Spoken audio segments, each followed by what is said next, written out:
but we've got 4 lights and 5 lights are on, and it is lights out, and away we go here at Hungary. Sadly, it was a bit of an impromptu start there, but it's a great start for George Roke, who takes the lead. His car looks like he's got a better start than Byrne, and he takes second place. He could actually take the lead. Crash. There's a big crash in the back. There's the 2 Hasses are out. Both Hasses, I think, are out of the race. In fact, no, 1 Hass, and I think it's an AlphaTauri that's out of the race as well. It's Kloss and Q-Box, a brilliant qualifying has come undone, but that is a huge accident for Bartsch Kloss at the first corner. And yeah, we're going to see it. Kloss covers it, and yeah, pretty lucky Patel got away with that, but not for Q-Box. Everyone else behind Q-Box got away with it as well. Yeah, I think that was a little bit clumsy from Chung there. She left the door open, so I'm not going to blame Mocho on that one. I think Chung just didn't really pay attention and go for a move into the first corner. It's a complete lap 1 of the race now. And it looks like all 3 of them are on a similar strategies. Now Byrne is on the inside of George Roke, but the yellows are still there. That's going to be a penalty, I think, for Byrne. And yes, it is, I'm afraid. So I think that's going to be a 5-second time penalty for Evan Byrne. It will be a penalty. It will be a penalty for Patel as well. Galloway into the first corner there, but we saw Byrne do the same, and yep, that's Patel with a penalty as well, I would suspect, because Yuri has not said anything yet, but it looks like they were the only 2. Coming down the pit straight now, then we go. Here comes Evan Byrne. He set the fastest lap of the race. He's on the inside of Armar Carr down towards the first corner. Is Byrne going to get the lead from Armar Carr? Late on the brakes, and Byrne takes the lead on the road. Of course, not officially, of course, because he does have a 5-second time penalty, but he does take the lead on the road. We'll have to wait and see, but meanwhile, Roke getting a good run here on Armar Carr as Byrne sets another fastest lap. Roke now on the inside of Armar Carr. Can he take second place from the Mercedes driver down the inside? Later on the brakes, and it's now a Red Bull 1-2. Roke up into second place. Of course, it's officially the lead because, of course, Byrne's 5-second time penalty as Lopez gets by on Chatfield into 5th place, so he finally gets the move done, and he needs to make the moves now because Byrne and Roke have broke clear from his teammate Carr. Meanwhile, Patel trying to put Chatfield under pressure into turn 3, not going to work. He'll have to hang back for the moment, but it's now a Red Bull 1-2 on the road here at Hungary. Come down the pit straight. Is Lopez going to get a run here on Miklos Gau? Is going to go to the inside line. It looks like he's got the car set up perfectly for the straight now. Then as he's side by side with the home favourite down towards turn 1, and easy as you like, Lopez up into 4th position as Patel gets 6th place off of Chatfield just behind, and Quag also takes 8th from Galloway. Meanwhile, did I see smoke? Yes, it is. It's a Quag. Oh my word! I saw smoke in the background. I thought it was for Quag, and it is, and that's a big shame for Quag. He's going around for quite a while, so he's still got a little bit of life, but eventually the engine does conk out, and Roman Quag is out of the Hungarian Grand Prix, and we are going to be down to 18 runners. He pulls off exactly where Jenson Button pulled off at the 2007 Hungarian Grand Prix in real life. But yeah, that's Quag out of the race. There is a wheel on the track, but thankfully it's got out of the racing line before anybody came into contact with it there, so that's that. But Quag out, and we are down to 18 runners in this Grand Prix.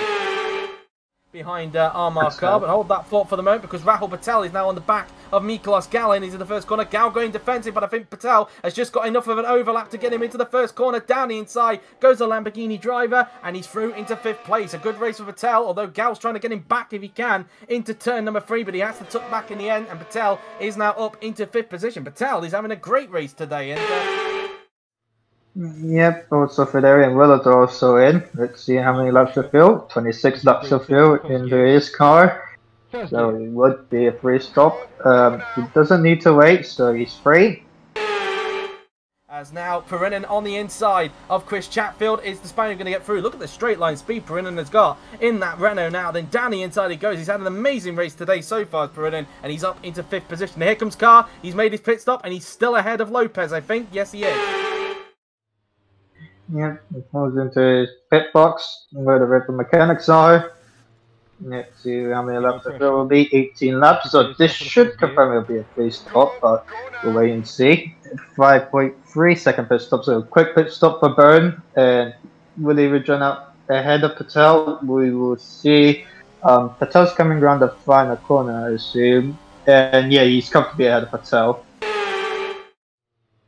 Yep, he has, as George Roke now comes into the pits for his first pit stop, so he'll hand the lead back to teammate Evan Byrne. Let's see how quick this stop is going to be. Given the gap that the Red Bulls were able to pull before the pit stop, I would imagine that Roke will still come out comfortably in second place. I know that Carr wasn't too far behind, but I think Roke was doing enough to keep Carr behind, as Carr is coming around the final corner, so I would imagine that Roke is going to come out ahead because he is near the pit exit, and yep, Roke is clear, and Roke rejoins still in second place. So it is still a Red Bull 1-2 after the first round of pit stops. Being stuck with these guys, as Martins is now in the slipstream of Michael Mocho. He's now going to go to the inside. Mocho goes defensive, but Martins actually has the overlap into the first corner down the inside, and Martins... Oh, no! There's contact there between the pair of them, and Mocho once again loses his front wing, and I think that was a... Yeah, maybe. Let's see. It was pretty close. Yeah. And let's see, 25 laps of fuel, so yep, it is a free stop for Evan Byrne. He'll be going to around about lap 53, I think, as now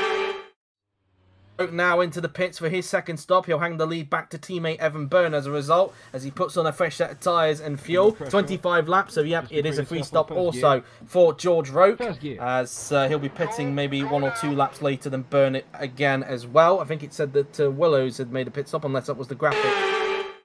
I saw a pit indicator for Lopez, so he is coming into the pit. Oh, Chopper's got a problem. It's an engine failure. It's a second engine failure, this time for Chris Chatfield. And like with Quag, it is terminal. So Chris Chatfield, who was looking good to challenge for points, is going to be out of the race, as the battling Patel and Perinin are not too far behind. Perinin, meanwhile, on the inside of Rahul Patel into the first corner. Has he got the move done? Yes, he has. As you can see, Chatfield has pulled off just before that happened. But Perinin is up into what is 5th position now. But Chatfield is out of the race, and we are down to 17 runners in this Grand Prix. As Lopez now then into his box. Let's see how quick the stop is going to be then for the 2-time world champion and the current championship leader, who of course will still be leading the championship after this race regardless, though, because he had over a victory and a fastest lap point ahead of Byrne in the championship. He finishes his pit stop in 5.5 seconds, a very quick stop from the Mercedes mechanics. He will pit once again, so he's also on the free stop today, is Lopez, and I imagine that's going to be the same for Armar Carr, as in fact Perinin is not too far behind as Lopez comes out in front of him. Yep, 27 laps of fuel, so a bit heavier than Lopez. So we'll see where will he rejoin out. 6.8 second pit stop. So where is Lopez on the track? He's come past the final corner. He could be ahead, you know. Might be ahead, and he is ahead because Carr had to take a little bit more. Yep, Brennan's ahead. Round the final corner we go, and onto the pit straight. Is Carr going to have a go at Perinin, or is Perinin going to use that back marker to his advantage as he's now coming down the pit straight? Carr now on the inside of Jesus Perinin, and look how much speed the Mercedes has got. Is he finally going to get by on Jesus Perinin down the inside? And finally he gets through. Carr up into 4th place, and well, it took him long enough, but finally he gets back up into 4th place. Now he's got, well, you can tell how much time he's lost to Lopez, 10.2 seconds, but has he got enough tyre life perhaps to try and catch Lopez back up or not? As Lopez puts a lap down. Valdinga's got a problem, no! Bens Valdinga, it's an oil leak for the Alfa Romeo, and the Hungarian fans are going to be very sad with this one. His first home Grand Prix, smoke now billows out of the back of his Ferrari engine. Bens Valdinga is going to be out of his home race, his first home race, and probably his last one for a while, of course, because of course the Budapest is not on the calendar next season. Whether we'll see it again in the future, we shall wait and see. But Bens Valdinga is out of the race, and we're going to be down to 16 runners. Clearly, reliability day. Sorry, let me spit that again. Reliability today, has definitely been a problem. Yeah, pretty much the power unit sides. And yeah. Let's see how quick this stop is going to be then, as he puts on a fresh set of tyres and fuel. And yep, he is obviously going to the end of the race, as Roke will, I think, take the lead temporarily. But of course, he will have to pit once more. Will the Red Bull drivers. Byrne finishes his pit stop, in fact, as I think Roke is only just going by now, in fact, and he does. So Roke does take the lead temporarily, but he is pitting at the end of this lap as expected. So it won't be too long before Byrne gets himself back in P5. There he is, and yep, he rejoins in P5. Of course, it's going to be a while before we see Perinin.